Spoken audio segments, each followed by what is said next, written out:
Alright, welcome back.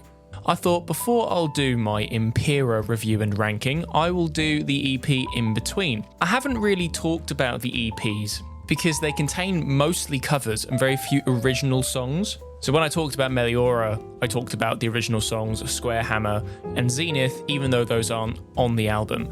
I will talk very briefly about the EPs and the covers at the end of all of my studio album reviews, but seeing as this one is entirely made of new material, it just makes sense to do it before Impera. And just overall, I really like this EP. I think that the sound is a very retro sound from the 70s and 80s that carried on from the prequel style, so it naturally fits with what Ghost were doing at the time, and also within the canon, within the story. This is meant to be Papa Nil's music from 50 years ago, so this retro sound that this EP has and that all the songs on it have really works for me. And I think there is some stuff on here that is really excellent. Unfortunately, I do have to start off with a song that I don't particularly like.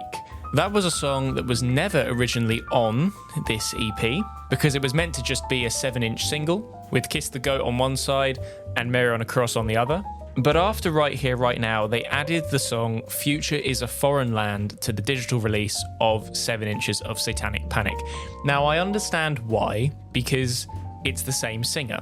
But I have to say, Future is a Foreign Land is probably the worst of Ghost's impulses. This is the last thing I listen to Ghost for. I do not listen to them for songs about fascism, communism, the Cold War, or anything like that. I listen to them because they evoke satanic imagery. This song just could not be further from that. When I was watching Right Here, Right Now in the cinema and this played at the end, I laughed really hard because it's just shockingly out of place in that movie and also in the discography. I think, in fairness to it, the song has definitely grown on me slightly over time. I can appreciate some things about it, like it has a good mix, the instruments all sound very good. I actually prefer the James Bond style verse, that guitar riff in the verse, more than the verse of Mary on a Cross, if I'm honest. I think this song has a better groove than Mary on a Cross does, but this song is so tacky.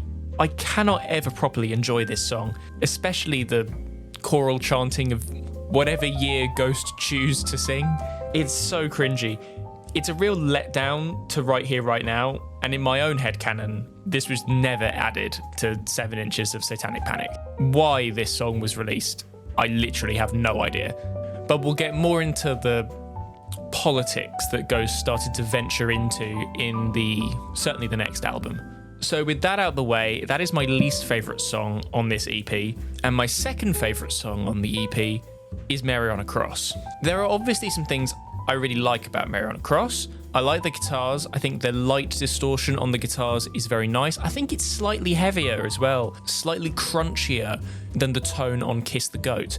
And the verse is interesting because the melody in the verse is being carried by the keys. The keys are using this digital organ sound, and I like that. It fits with Ghost's sound, and stylistically, I think this song, whilst being a bit out of place, does on the whole fit in with Ghost discography. The real standout for this song are the vocal harmonies. Those vocal harmonies in the chorus, in the bridge, in the verse, they're just everywhere in this song, and they are the thing that elevate this song. I don't really know, though, why this song became their biggest song. If I were to tier list rank the songs, this is a B tier song for me. I really wish I could like it as much as everyone else, but it's just never done it for me. Maybe because I prefer heavier stuff from them, but I like a variety of stuff from Ghost, so I don't know how much of a difference that actually makes. And like I said, even though sonically it's very different, it does at least feel like a Ghost song, especially a Ghost song written in the 70s by borrowing stylistic elements from that time.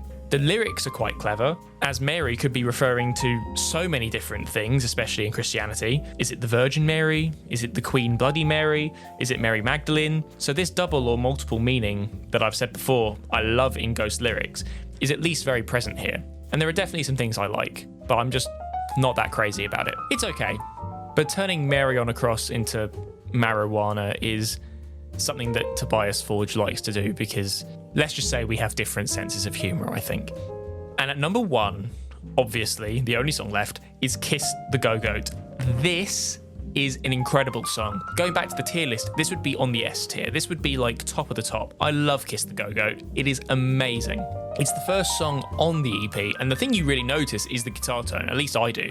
I noticed that the tone is crunchier and less heavy than it would have been in Prequel or Meliora. It's not a traditional metal tone, it's more like a hard rock tone. Really fitting with this 70s and 80s style. I love the singing in Latin. I've said that before, but they do it here and it's great.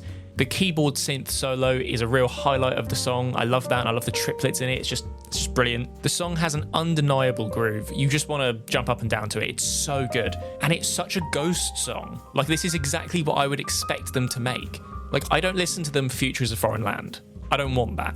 I want Kiss the Go-Goat. That's what I want. I want more songs like that. This is definitely one of the best they've done. So that was just a quick one on 7 inches of Satanic Panic. I'll be doing Impera next, so if you enjoyed this, like and subscribe. In between making these, I make other things as well, like orchestral versions of songs, so check those out if that's your kind of thing, and let me know your favourites in the comments. I'm very curious to see what you think. And check out what my thoughts are on Impera.